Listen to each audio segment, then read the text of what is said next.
You're listening to Chaos to Clarity by Mats Renström. In this episode, you will learn more about Toyota's 4P model and how they package the 14 management principles that is Lean.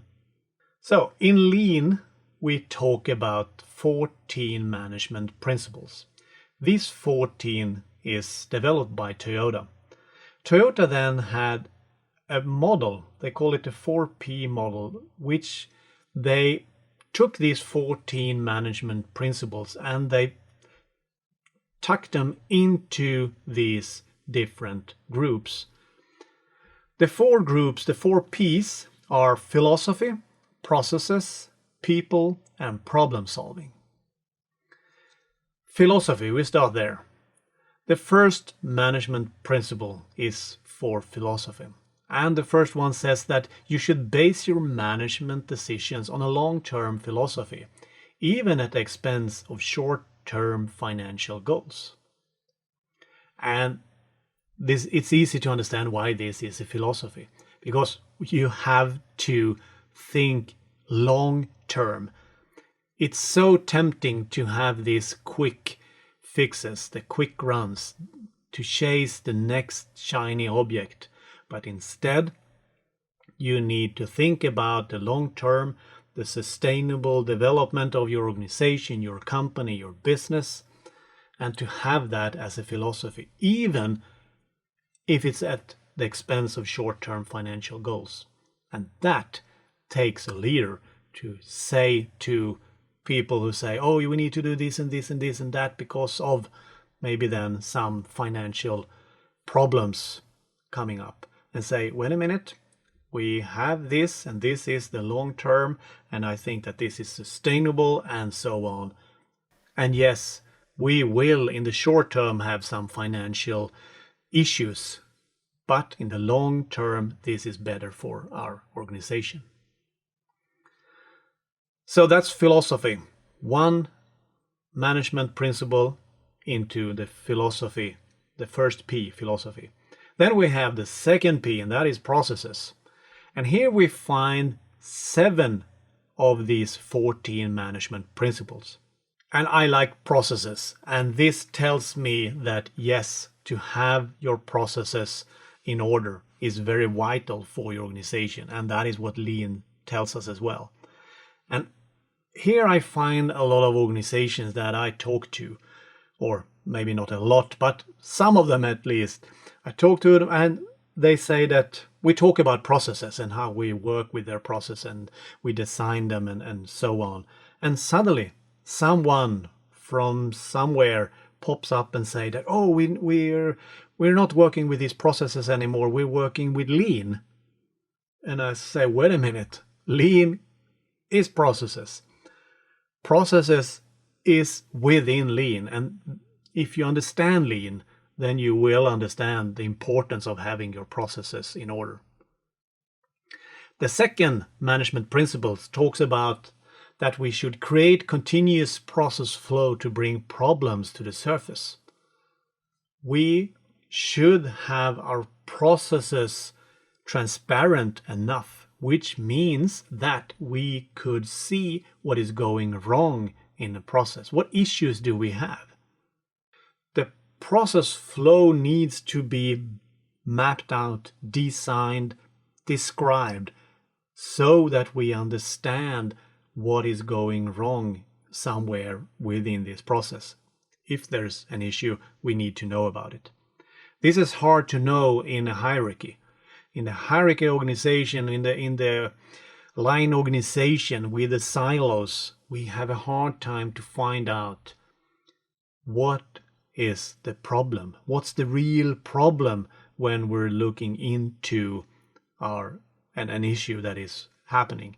We don't really know, and people are covering up things, but not in Lean, because here we work with transparent processes that makes us look for the issue, the real problem, if things happen. There's another principle that I will talk more about, this problem finding. But we go over to number 3. Number 3, and we're still within processes, we will stay there until number 8. So number 3 says that we should use pull in our processes to avoid overproduction. Pull is when our clients, our customers, pull information out of the process, or pull whatever it is that we do. Their requirements, their needs is what's going to tell us when we need to do whatever it is that we do in our process. So for example, if we talk about taking care, elderly care, we need then to be taking care of the older person in the right time when they want to be helped. I see from different places, different articles that I've read about elderly care, where we plan our production within quotient mark of helping out these elderly people out of how we have our resources, which means that some older person might be forced to go to bed at 7 o'clock in the evening, just because we have staff then on site, because at 8 o'clock they're somewhere else. So we have actually too few resources, and none of us would like to be forced to go to bed at 7 o'clock in the evening just because they have a poor planning of their resources. So therefore, we need to make sure that we deliver according to what our customers want. Then number 4 is that we should level out the workload. And that's a challenge if everyone in an elderly home is like to go to bed between 9 in the evening and 11 in the evening. We have heavy workload at that time, and then it might be lower at 7 o'clock or 6 o'clock in the evening.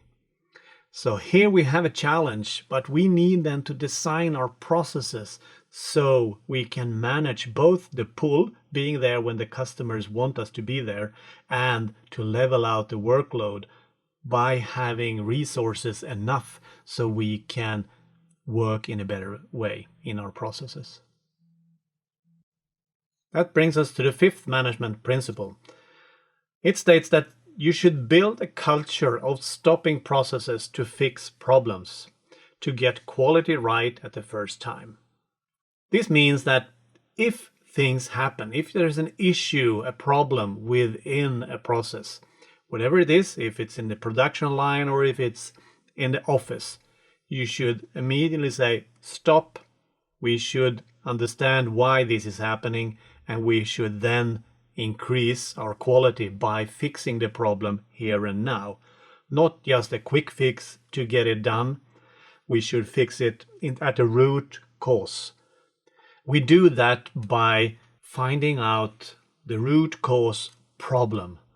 We deep dive into the problem, we drill down, and we find the root cause of it, and then we fix it. And we do that by stopping the process. Because otherwise, if we don't stop the process, people will run around and continue to make the show go on, doing whatever we're doing. And that will not help us finding the right solution. We will not find the root cause, which means that we will not understand why it's wrong, and then we will not find the right fix for the problem. So we continue with number 6 that says that we should standardize tasks, and those are the foundation for continuous improvements and employee empowerment. So standardized tasks, that is what we do when we design our processes. Because if we design the way that we want to work, and then we work as we have planned to do it, then we are standardized. We should also standardize different things within our process. So if we're in a manufacturing business, we standardize the material that we use. For example, we have an M8 bolt or an M4 nut. Those two can't be combined, by the way, but that's the standardize we have for different pieces. And we then have maybe only M6 bolts and nuts, because it's much easier for us to put things together instead of having to think about what to put in different places. And the same goes for administrative tasks within then a service production. We need to standardize. We have a pre-made template. We send out maybe a mail that is pre-written, so we know that we always send out the right information the right way. So standardization is important in our processes, because that will then, as this says, lead to continuous improvement, and we as employees will also be empowered by working with this standardizing, because we are the ones who's going to be telling how the process looks like, and we are the one who's creating this standardization. It's not someone from the outside that do this. We are doing it, and we are continuously improving ourselves and our processes. We continue to number 7. That states that we should use visual control so no problems are hidden. This means that we use the transparent processes that we've designed so we can follow them. We can look at them. We can measure them. We can follow them up. And if we do this, we will find issues within the process. We will find where we have a bottleneck. We will find where things go wrong. And we can then take measures in order to fix those things by having this visual control. So we have a dashboard of our processes in our business, and we can then, as I said, follow the flow. We can then improve where improve is needed. Number 8, use only reliable, thoroughly tested technology that serves your people and process. Here we talk about the technology that is within our processes. As a process is not only the graphical view of in what order to do the things, that tasks, that activities that we have in our flow. A process is with the resources, with the technology, with its everything is within the process. And here we should then use reliable and thoroughly tested technology so we don't jeopardize the quality that the process is producing.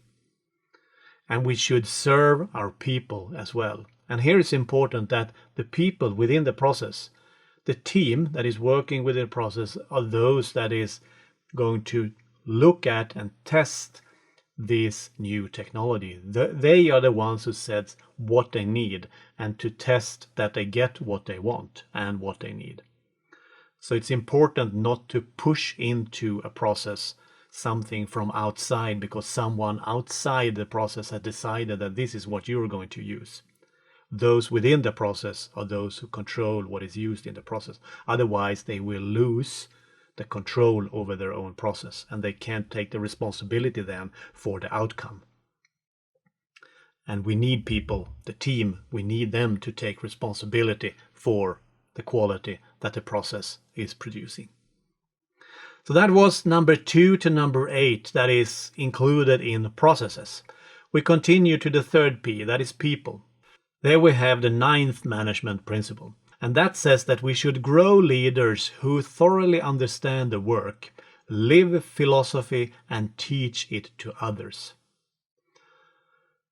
Here we need to understand that the leaders in our organization, they need to be a part of the culture, the philosophy. And they need to be the bearer of that out to others, inside and outside the organization. Here I see a lot of organization, and this time it's actually a lot of organizations that is not lean. When a new leader, a new boss, a new manager comes in to the organization, everyone is looking to that manager and say, oh, wait a minute, what is going to happen now? How is he or she going to make this business? Should it be like we're going to the right or to the left, or should we go up or should we go down? We don't really know where the new manager will bring the business. And that's the wrong approach. According to Lean, the manager who comes into, the leader who comes into the business is going to adapt to the philosophy, to the culture that we have built. So a new manager doesn't bring new culture, new philosophy in. The culture and the philosophy is already in the business, within our processes. So they have to adapt. And maybe then we have leaders that has been spawned within the organization, because then they have grown to become those leaders who thoroughly understand their work and who live the philosophy. And they are the best who could teach it to others as well. On to number 10, develop exceptional people and teams who follow your company's philosophy. Here we're not talking about the leaders, we talk about the teams, the people within the organization, our co-workers. They should, as well as the leaders, follow the company's philosophy. They are a part of the philosophy. They live according to the culture. They are the culture. Because everyone works transparently and towards the same high quality outcome of what we do in our business. Number 11, respect your extended network of partners and suppliers by challenging them and helping them improve. Here I see especially larger organizations that treat their partners, their suppliers, as not really good partners. They actually pushes them very, very hard to lower the price, to deliver more by less resources, and they push them really hard. It's one thing to challenge someone and to pushing them into submission. Here, according to Lean, we should lift them. We should challenging them so we can lift them up. So we together develop a good process that deliver high quality outcome products to our customers. Because only together we can manage this. We need those partners. We need those suppliers. They are a part of us. If we take them away, we will have a problem in delivering high quality value for our clients, our customers. And that's why we need to treat them as one for all for one, because we're in it together and we together are going to deliver a high quality value for our clients. Okay, then we leave the third P, people, and continue over to the fourth P, problem solving. And here we have 3 of these management principles. Number 12, go to Gemba and see for yourself to thoroughly understand the situation. This means that as soon as we should make a decision, as soon as we need to make a decision of something in the business, we need to have facts that we have as a basis for making this decision. So we understand the situation correctly. We're not doing it through rumors or beliefs that things are as it is. We go back to the source. We go out into the production, wherever it is. We go out where value is created and we look at it and we understand what's the problem, or if it's not a problem, what's the situation, so we can make the right decision with or based on facts. Number 13, make decisions slowly by consensus, thoroughly considering all options and implement decisions rapidly. Here we need to work together in the processes and between processes in order to find out what we need to do. And when we find these decisions, when we made the decisions through this consensus and based on the facts that I talked about in the previous principle, we thoroughly consider all the options and then we make a decision. And when we make this decision, then we implement those decisions rapidly. So when the decision is made, we push through and we implement quickly. The last of the principles, number 14. Become a learning organization through relentless reflection and continuous improvements. Here we have two parts in that, and that is, the first one is reflection. We should reflect on all the things that we do, small and large, in organization. And then we should apply what we learn throughout that reflection into have improvements, and we do that continuously. In Japanese, the reflection is Hansei and continuous improvement is Kaizen.